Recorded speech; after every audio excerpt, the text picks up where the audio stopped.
Hello everyone, welcome to Success Series. This is Shrishti, your educator, and I'm going to take up your geography MCQs today. What are we going to talk about? We are going to do multiple choice questions from your chapter Industries. This chapter is basically chapter 5 of your geography. There are total 6 chapters and we are going to complete this very soon. After that, the next demands that you have will be catered to, and I hope you will enjoy this session. Let's see what are the questions we have. If you have not had a look at the explanation of this chapter, please go ahead and have a look at it and then come back and solve the MCQs so that you have the maximum benefit and also you are able to analyze your performance as to whether you have understood the chapter or not. So we will begin, guys. Let's proceed.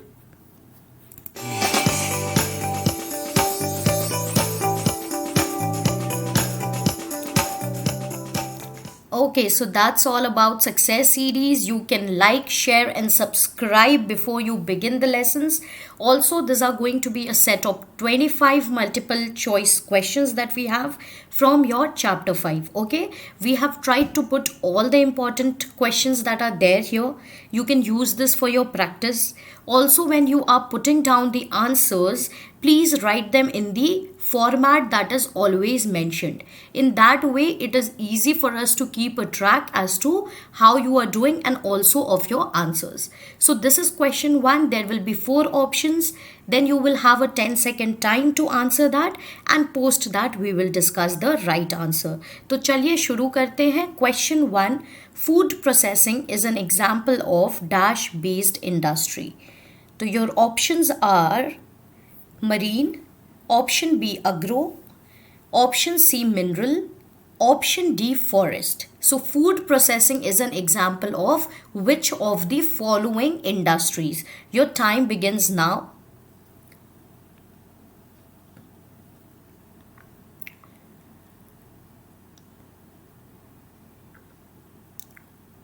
All right, so time is up, guys. Food processing कौन सी example है, कौन सी industry की example है? So the correct answer here will be agro based industry. Before I proceed forward, let me tell you कि industries की बहुत तरीके से क्लासिफिकेशन होती है. एक such classification, one such classification is on the basis of raw material. और classification किस बेसिस पे होती है? If you have seen the chapter, the other classification is also based on the size of the industry. So basically यहाँ पे जो examples है, this is raw material based examples that we are talking about. Agro based industries में क्या होता है? Raw material plant and animal products होते हैं. So anything that is related to plants and animals, and the industries that use this kind of objects as their raw materials, उनको हम agro based industries में classify करेंगे. तो अब food processing है, तो obviously you can understand where it should be classified, right? इसमें तो कुछ याद करने की चीज़ नहीं है. फूड है, it is related to plants और it could be meat. Okay, and processing because industries anything जहाँ पे कुछ भी आपका प्रोसेस हो रहा हो, कोई भी आपकी मैन्युफैक्चरिंग इन्वॉल्व हो.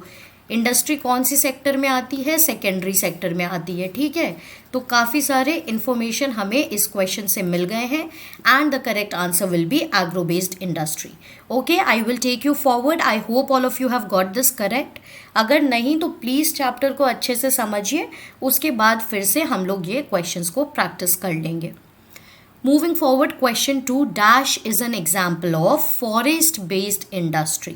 अब forest based भी एक raw material basis पे ही होता है.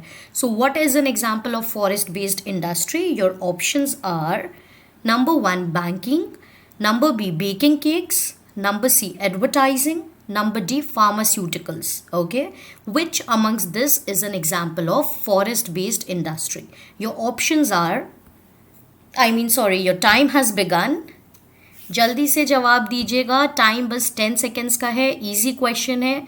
You must get this correct. Okay, so the correct answer here is number D, students. Okay, so the correct answer is pharmaceuticals. This is basically medicines. Okay, these are an example of forest based industry.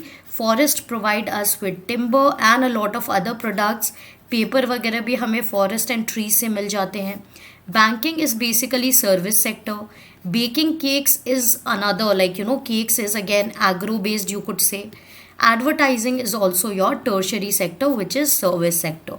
ठीक है, tertiary sector, primary sector. I hope you remember. Primary sector में क्या था, जो natural product से related थे. Secondary में आपके इंडस्ट्रीज वगैरह आ जाते हैं. एंड कुछ भी सर्विसेज जो आपके प्राइमरी एंड सेकेंडरी सेक्टर को सपोर्ट करती है, उन्हें टर्शरी सेक्टर में डाला जाता है. So question 2 correct answer is option D.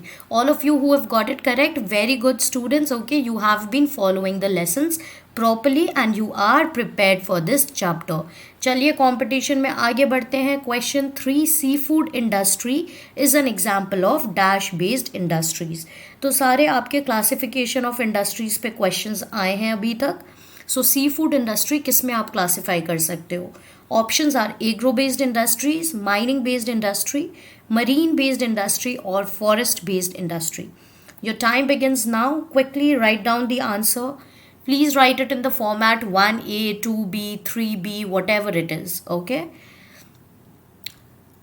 So guys, the correct answer when your time is up is to be told by me, and the correct answer here will be C. So if you know, marine is anything that is related to water. Okay, anything that is related to aquatic life is your marine life. ठीक है, ये सारे one and the same thing है. Marine basically means water.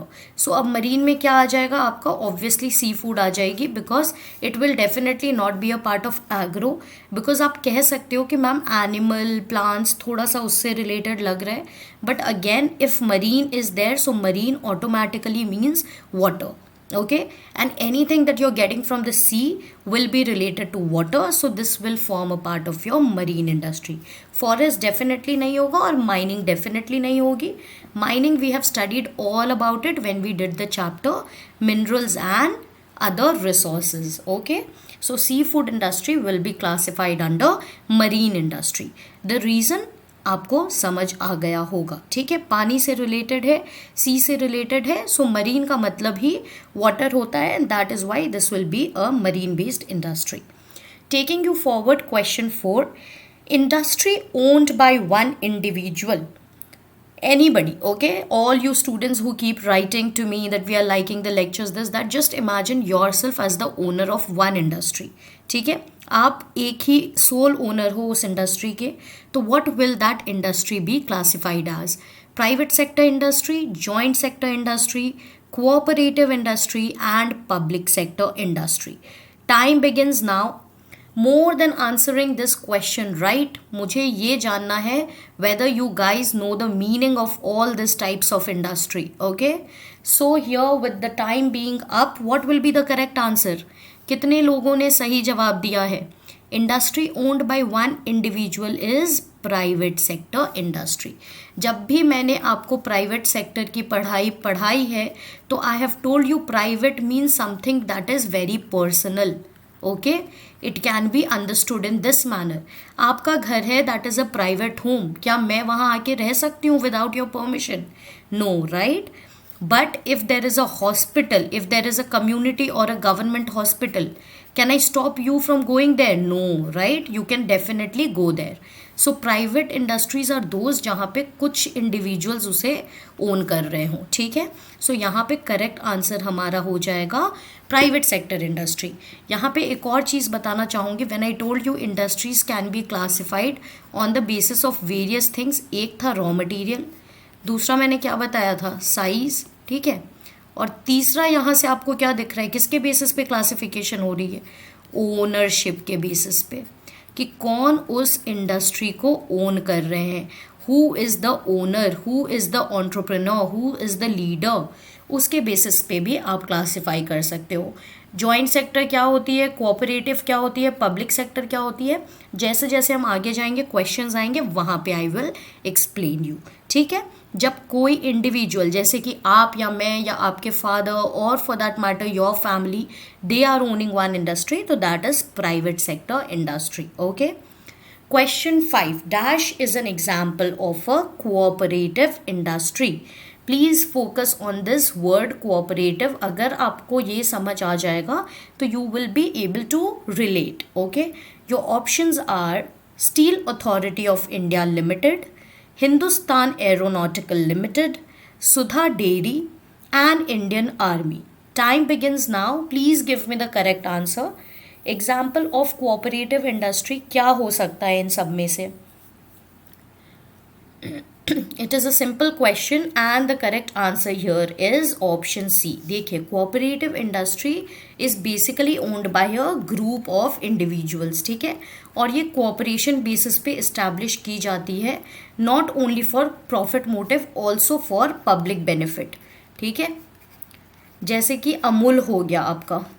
Amul is an example of cooperative industry. Sudha Dairy is an example of cooperative industry. So correct answer here is C. Sorry. Question 6. Market is one of the dash factors for setting up of industries. So your options are locational factors, sizable factors, natural factors या फिर systematic factors.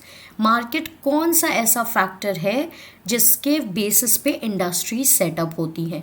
So market is what type of a factor, ये पूछ रहा है question. Quickly look at the options and try to fill in the blanks. Time begins now.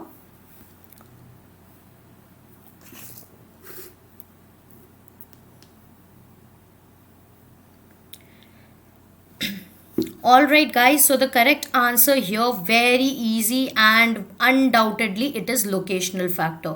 Market is one of the locational factor. जब हमने chapter पढ़ा था तो हमने देखे थे कि कुछ फैक्टर्स इम्पॉर्टेंट होते हैं, important factors, okay, for location of an industry in a particular area, for location of industry in a particular area. तो क्या क्या फैक्टर्स हो सकते हैं? एक हो सकता है आपका अवेलेबिलिटी ऑफ रॉ मटेरियल, जहाँ रॉ मटेरियल मिलेगा वहीं जाओगे.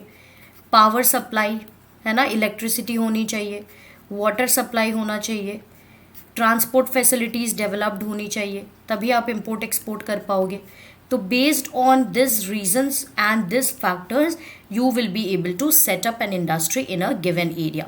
So market is also one of the factors. इसी के वजह से कोलकाता के आसपास आपको कुछ इंडस्ट्रीज़ देखने को मिलेंगे क्योंकि Kolkata serves as a good market for the products. Similarly, Mumbai, this, that, okay, big hubs will serve as industrial centers. तो मार्केट एक बहुत ही बड़ा फैक्टर हो जाता है जब आप चूज़ करना चाहते हो कि मुझे अगर ये इंडस्ट्री सेटअप करनी है तो मुझे कहाँ सेटअप करनी चाहिए. अगर आपके प्रोडक्ट्स की डिमांड नहीं रहेगी, उनका मार्केट नहीं रहेगा, तो it will be no use for you to produce. That is why market is one of the very important factors for setting up of industries. Okay. Moving forward, question 7. Setting up dash leads to development of towns. आप ऐसी क्या चीज़ setup करोगे जिससे towns develop हो जाएंगे? Your options are forests, buildings, industries and schools. Your time begins now. Quickly give me the answer to this. Easy question, very relatable to the chapter that we are doing. Sorry, no one must get this wrong. And the correct answer, it is a very easy question for all of you to get it correct. So setting up of industries will lead to the development of towns. जैसा कि हमने जमशेदपुर के example में पढ़ा था कि जमशेदपुर में iron and steel industry आने के वजह से ये पूरा का पूरा टाउन डेवलप हो गया. क्योंकि एक इंडस्ट्री क्या करती है, एक इंडस्ट्री के आने से और कई सारी इंडस्ट्रीज़ डेवलप हो सकती हैं बिकॉज उनको ये इंडस्ट्री से बेनिफिट मिल जाता है, रॉ मटेरियल्स मिल जाते हैं और बहुत सारी एडवांटेजेस मिल जाती हैं. So if we set up more industries we will become more developed. इसीलिए तो आप देखते हो ना कि विलेजेस में ज़्यादा डेवलपमेंट नहीं हो पाती क्योंकि यहाँ पे बड़े इंडस्ट्रीज़, बड़े कंपनीज नहीं आते, right? And the bigger towns, they develop because they have a lot of industries. So correct answer here is industries. Question 8. Maruti Udyog Limited is an example of dash sector industry. कौन से sector में मारुति उद्योग limited belong करती है? Cooperative, private, joint and private. Okay, sorry for this option. Let's make this to public. Okay, there is a repetition. Please treat this as public. So now your options are cooperative, private, joint and public. Looking at these options, I'm beginning with your time. Please give me the correct answer. Maruti Udyog Limited will be an example of which kind of industry? Maruti जिसके cars आप देखते हो, ये कौन सी industry है? सो ये joint sector industry है. अब ये जॉइंट सेक्टर इंडस्ट्री का मीनिंग क्या होता है मैम? मीनिंग ये होता है कि यहाँ पे private ownership as well as public ownership रहती है. ठीक है, यहाँ पे ऐसा नहीं है कि कुछ इंडिविजुअल्स बस इसे ओन कर रहे हैं. जॉइंट ओनरशिप है, जॉइंट ओनरशिप. जॉइंट हम लोग किसकी बेसिस पे बोल रहे हैं? If I ask you the word joint, okay, in Maruti Udyog Limited defines options are ownership, profits,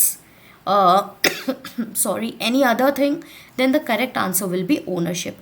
Joint हम लोग यहाँ ownership को रेफर कर रहे हैं जहाँ पे private control भी है and government control भी है. Okay, that is why it is said to be a joint example of an example of joint sector industry.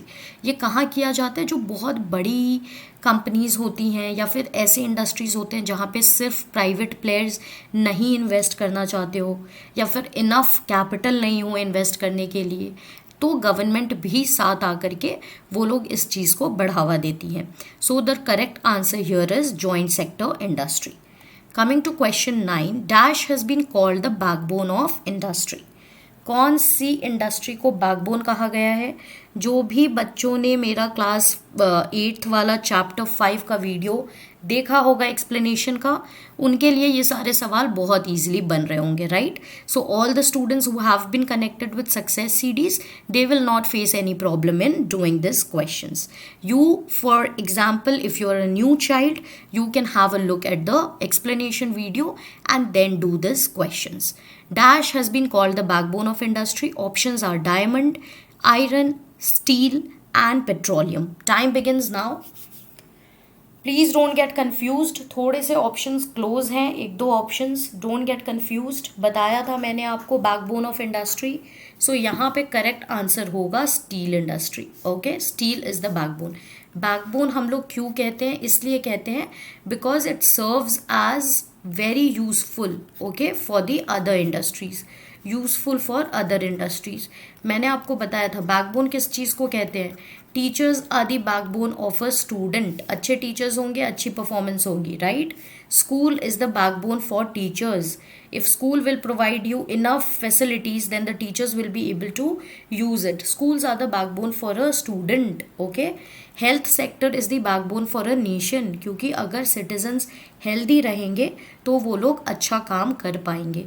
So backbone is basically something that is very important for the survival of something else. Okay, तो steel आपको buildings में भी चाहिए होती है, right? Construction industry में भी चाहिए होती है, रेलवेज़ में भी चाहिए होता है, शिप बिल्डिंग में भी चाहिए होती है. ठीक है, ये सारी इंडस्ट्रीज़ में क्या देखते हैं हम लोग कि steel as a raw material use हो रहा है. तो अगर स्टील नहीं रहेगी तो क्या होगा? ये सारी इंडस्ट्रीज़ को भी प्रॉब्लम्स आ जाएंगी. That is why steel is the backbone of industries and the correct answer is C. Question 10, Dash is one of the major steel producing centers. Options Bhilai, Jammu, Chandigarh, Delhi. Time begins now. Options are very very easy. तो option से ही आप समझ जाओगे क्या होगा correct answer. आपको मैंने map भी दिखाया था, इंडियन मैप, कहाँ कहाँ पे स्टील प्रोड्यूस होता है. So the correct answer definitely will be Bhilai. Okay.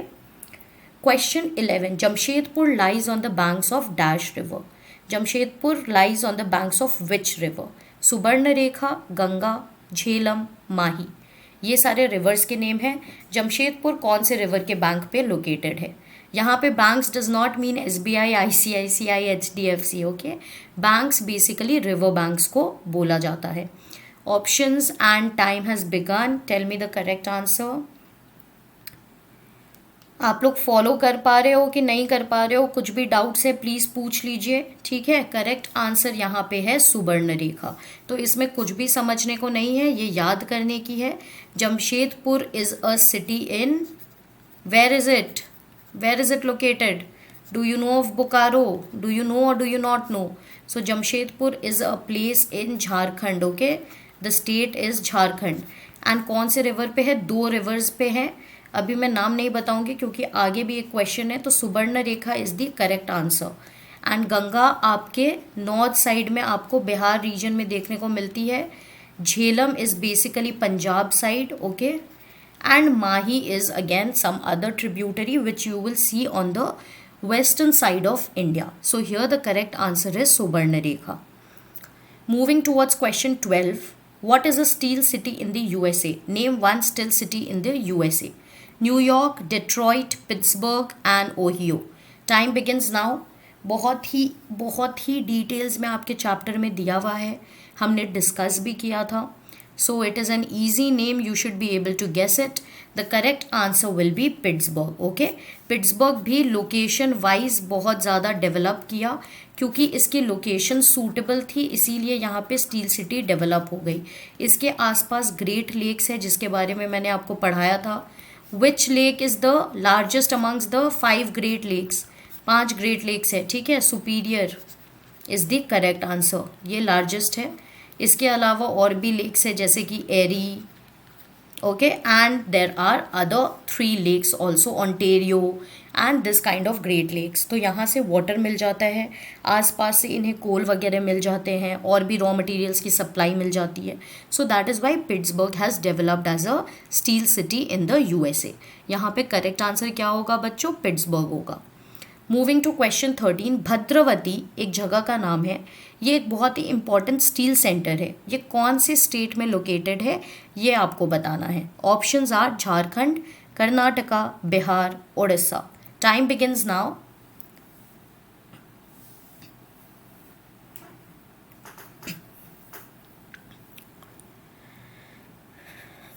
Yes, so the correct answer is Karnataka, okay. Bhadravati is a place in Karnataka. ये बहुत ही important है स्टील के लिए, इसे आपको याद करना होगा. Moving to 4th. Sakshi is the old name of. Sakshi एक जगह का नाम है, कौन से जगह का ये पुराना नाम है? Jamshedpur, Salem, Bhadravati, Belagavi, okay. Belagavi is also in Karnataka, okay. Options and time has begin. Excuse me. So Sakshi should be the old name for, it should be the old name for Jamshedpur. Okay. Can you tell me of some other places जिनका नाम बदला हो? पहले कुछ और रहा होगा, अब कुछ और हो गया. Giving you some seconds time to tell me in the comment section if you are able to think of any other places जिनके names change हुए हो. Are you able to think or not? फिर मैं बताऊंगी आपको. देखिए, क्या आपको याद है कि कोलकाता को पहले कैलकाटा बुलाया जाता था, अब उसे हमने क्या कर दिया? कोलकाता कर दिया. क्या आपको याद है कि बॉम्बे पहले था एंड अब हमने क्या कर दिया? मुंबई कर दिया, right. Latest, can you remember? Allahabad कहते थे पहले एक जगह को यूपी में, अब क्या कहते हैं? प्रयागराज कहते हैं, ठीक है. It is very important to know this kind of things of what is happening in your country. So name changes होते हैं. वैसे ही जमशेदपुर का ओल्ड नेम साक्षी था बट वो बाद में जमशेदपुर दे दिया गया and it is famous as Jamshedpur only today. Okay. Question 15 dash is an example of forest based industry. Bokaro, Chhariya, Chittaranjan, Dimapur. Time begins now. Forest based industry आपको कहाँ देखने को मिलती है सबसे ज़्यादा? ये हमने तब पढ़ा था जब हमने डिस्ट्रीब्यूशन ऑफ इंडस्ट्रीज़ के बारे में पढ़ा था. Correct answer will be Jharia which is B. Moving to question 16. India's first successful mechanised textile mill was established in which place? Options being Surat, Kolkata, Madras and Mumbai. India's first successful mechanised textile mill. जल्दी में गलती नहीं करनी है, अच्छे से options पढ़ना है, क्वेश्चन अच्छे से पढ़ना है. Time has begin now. 2 places में आप कंफ्यूज रहोगे अगर आपने चैप्टर किया है तो, ठीक है. 2 प्लेसेस तो आप एलिमिनेट कर सकते हो. अब देखिए यहाँ पे करेक्ट आंसर आपका होगा मुंबई, क्योंकि यहाँ पे बात हो रही है फर्स्ट सक्सेसफुल और मैकेनाइज्ड मतलब मशीन वाली मिल की, ठीक है. मैकेनाइज्ड मिल की बात हो रही है. तो मैकेनाइज्ड कहाँ पे हुआ था? मुंबई में हुआ था. ये सबसे फर्स्ट सक्सेसफुल मैकेनाइज्ड वाला था। और इसके अलावा जो नॉन मैकेनाइज्ड अनसक्सेसफुल जिसे आप कह सकते हैं फर्स्ट टेक्सटाइल मिल, ये फोर्ट ग्लोस्टर में हुई थी, कैलकाटा में। ठीक है, तो अगर वो ऑप्शन रहता तो कोलकाता रहता, but otherwise the correct answer is Mumbai. So the first successful mechanised mill was established in Mumbai. That will be your correct answer. Moving to question 17, Kanpur is famous for dash factories. Kanpur is famous for what kind of factories? Sugar, textile, steel and marine. Time begins now. आप कानपुर की location देखो, आप उनके weather conditions देखो, please सोचो कि वो क्या चीज़ के लिए सपोर्ट कर सकती है, किस इंडस्ट्री को। So correct answer will be B. ठीक है, यहाँ का जो क्लाइमेट है, कोयम्बटोर हो गया आपका, सूरत हो गई, अहमदाबाद हो गए, लखनऊ हो गया, ठीक है, ये सारे places textile which is clothing industry, इसके लिए बहुत ही जाने माने जाते हैं। So Kanpur is also famous for textile industries. Moving to question 18, dash is also famous as Manchester of India. कौन सी सिटी ऑफ को मैनचेस्टर ऑफ इंडिया कहा जाता है? Surat, Delhi, Ahmedabad, Salem. Time begins now. Direct question है, इजी क्वेश्चन है, please students don't get this wrong, okay. All your को classmates वो लोग सब सही करेंगे, आप भी गलत मत करना। करेक्ट आंसर आपका ईजिली यहाँ पे अहमदाबाद को बोलेंगे। Why is it known as Manchester of India? क्योंकि यहाँ की क्लोथिंग इंडस्ट्री बहुत ज़्यादा रिनाउंड थी, बहुत ज़्यादा डेवलप थी, ठीक है, इसीलिए हम इसे मैनचेस्टर ऑफ इंडिया कहते हैं अहमदाबाद को। क्यों था? बिकॉज पहले देखिए मुंबई वाला रीजन बहुत फेमस हो गया था टेक्सटाइल के लिए, क्योंकि इनका वेदर अच्छा था, वार्म था, ह्यूमिड था, ठीक है। बट स्लोली क्या हुआ कि ये ह्यूमिडिटी हम लोग आर्टिफिशियली क्रिएट करने लग गए। We are able to change the climate of a place by artificially creating humidity. तो इससे क्या हुआ, जो प्लेसेस ह्यूमिडिटी जहाँ पे नहीं भी देखी जाती थी वहाँ पे भी हम क्लोथ्स इंडस्ट्रीज़ को सेटअप करने लग गए, क्योंकि हम ह्यूमिडिटी को क्रिएट कर पाएँ आर्टिफिशियली, ठीक है। सो correct answer here is Ahmedabad. Coming to a very similar question, I can ask you, in Ahmedabad, first textile mill was established in which year? Options are 1856, 1859, 1861, 1855. ये थोड़ा सा बॉम्बर क्वेश्चन है ना, ईयर्स याद नहीं रहते होंगे, बट फिर भी एक दो ही ईयर्स है तो याद रखेंगे। Time begins now. क्विज में किया हुआ रहेगा, आपको ज़रूर याद रहेगा, so please try and attempt this. Correct answer मैं आपको बताऊंगी। We will not get this kind of questions wrong. So Ahmedabad में कब हुई थी फर्स्ट टेक्सटाइल मिल? 1861 में, काफ़ी टाइम पहले, when you guys and we were not even born. Okay. Question 20, dash is known as the Manchester of Japan. अब जैसे अहमदाबाद को मैनचेस्टर ऑफ इंडिया कहते हैं, वैसे ही जापान में कौन सी सिटी को मैनचेस्टर ऑफ जापान कहते हैं? Tokyo, Hiroshima, Osaka, Aichi. Time begins now. Quickly, easy question, Hiroshima Nagasaki याद है कि नहीं याद है? बताऊंगी अभी। Osaka is basically the Manchester of Japan, okay.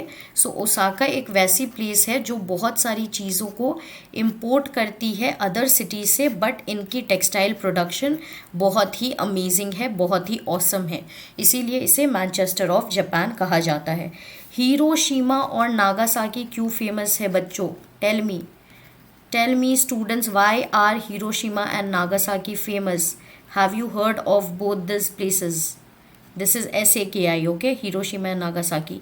तो यहाँ पे बेसिकली न्यूक्लियर बॉम्ब्स बर्स्ट किए गए थे and a lot of people lost their lives. It was a nuclear war, एक न्यूक्लियर वॉर हुआ था जहाँ पे हिरोशिमा और नागासाकी जो कि प्लेसेस है जापान के, वहाँ पे न्यूक्लियर बॉम्ब्स फेंक दिए गए थे और काफ़ी डिस्ट्रक्शन कॉज हुई थी. This was basically a war that had happened. So this is about Hiroshima and Nagasaki. Tokyo आप जानते ही हो, and Osaka is the Manchester of Japan.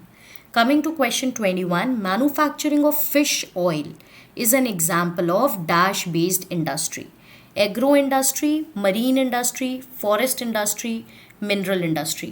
क्या होगा इसका correct answer? Are you able to think of something?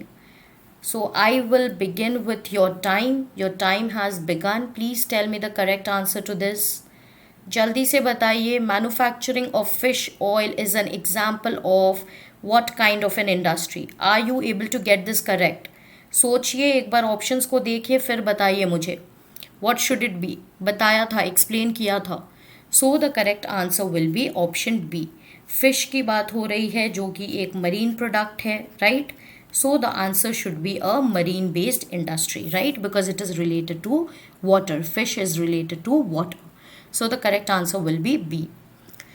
Moving to question 22, basket weaving. Basket weaving जो एक activity है उसको हम किस में क्लासीफाई कर सकते हैं? Cottage industry, marine based industry, mineral based industry, source industry. Time begins now. Very very easy question.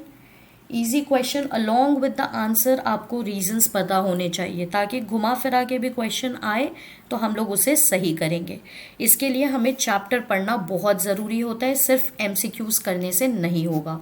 Cottage industry क्योंकि मरीन बेस्ड तो ये वाटर रिलेटेड है नहीं. मिनरल बास्केट वीविंग में आपको देखने को मिलता नहीं है. सोर्स इंडस्ट्री कोई ये इनवैलिड एग्जाम्पल है. तो cottage industry is related to handloom, okay, handicrafts, ये सारी जितनी भी चीज़ें होती है, बास्केट वीविंग हो गई, okay. So this kind of things will form a part of your cottage industry.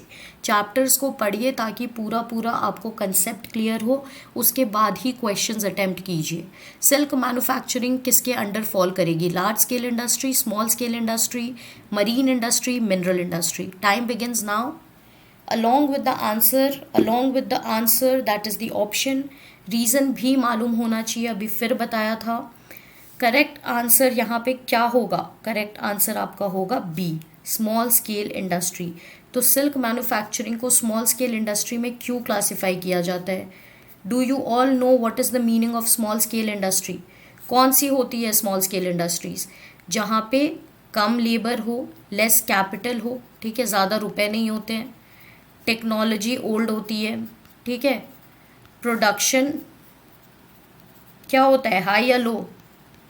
Production output क्या होता है, लो या हाई? लो रहेगा, ठीक है. तो इसे स्मॉल स्केल इंडस्ट्री कहते हैं. यहाँ पे इन्वेस्टमेंट हमारी लो रहती है, investment is also low. And large scale industries क्या रहती है? ज़्यादा इन्वेस्टमेंट होती है, प्रोडक्शन आउटपुट भी अच्छा रहता है, काफ़ी ज़्यादा अच्छी अच्छी मशीन्स यूज़ की जाती है, ठीक है. सिल्क मैन्युफैक्चरिंग हमारी स्मॉल स्केल इंडस्ट्री में आ जाती है.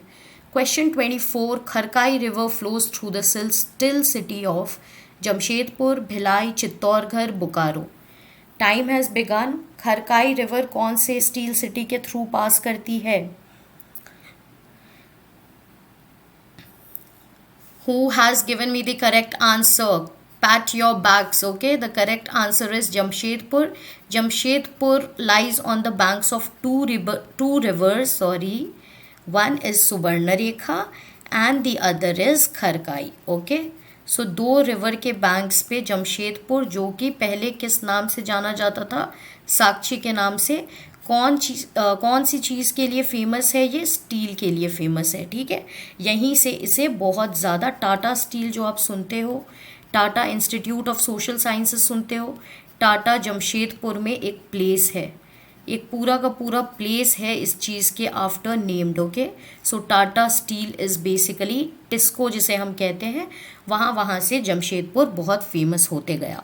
The last question for the day. I hope you guys are not bored. We are on the verge of completion and with this your chapter will get completed.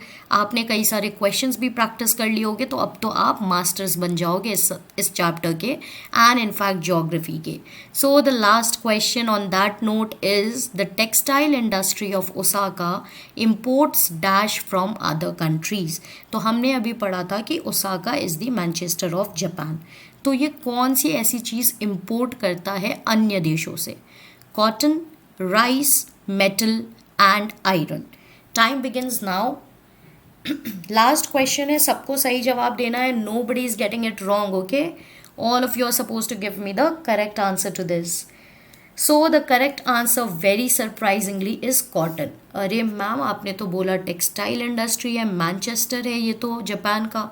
तो ये cotton textile industry में तो basic stuff है cotton, ये raw material import कर रहा है फिर भी सबसे अच्छी टेक्सटाइल प्रोड्यूसिंग सेंटर है। जी हाँ, क्योंकि जब मैंने आपको चैप्टर पढ़ाया था तब बोला था कि पहले हम लोग रॉ मटेरियल जहाँ मिलते थे उसके आजू बाजू में इंडस्ट्री सेटअप करते थे, बट धीरे धीरे जैसे हम डेवलप करते गए, हमारी ट्रांसपोर्ट फैसिलिटीज़ डेवलप करती गई, तो हमने ये सोचा कि जहाँ पे मार्केट हो वो ज़्यादा इम्पॉर्टेंट है ताकि हम अपने गुड्स को सेल कर सकें, राइट। रॉ मटेरियल तो हम फिर भी इंपोर्ट कर लेंगे, अगर हम प्रोडक्शन कर सकते हैं और हमारे पास अच्छा मार्केट है नियर बाई, तो हम लोग ये नहीं देखेंगे कि हमारे पास रॉ मटेरियल है कि नहीं है। मान लीजिए ओसाका ने ये चीज़ देखी होती तो इनके पास कॉटन नहीं था, ठीक है, तो ये कभी टेक्सटाइल प्रोड्यूस ही नहीं करते, so they would never become the Manchester of Japan. तो इन्होंने सॉरी दूसरी स्ट्रैटेजी अपनाई, they started importing the raw material. ये तो चीप रेट में इम्पोर्ट होगा और जो प्रोडक्ट्स बेचेंगे उनसे तो इन्हें प्रॉफिट्स मिल जाएंगी, राइट।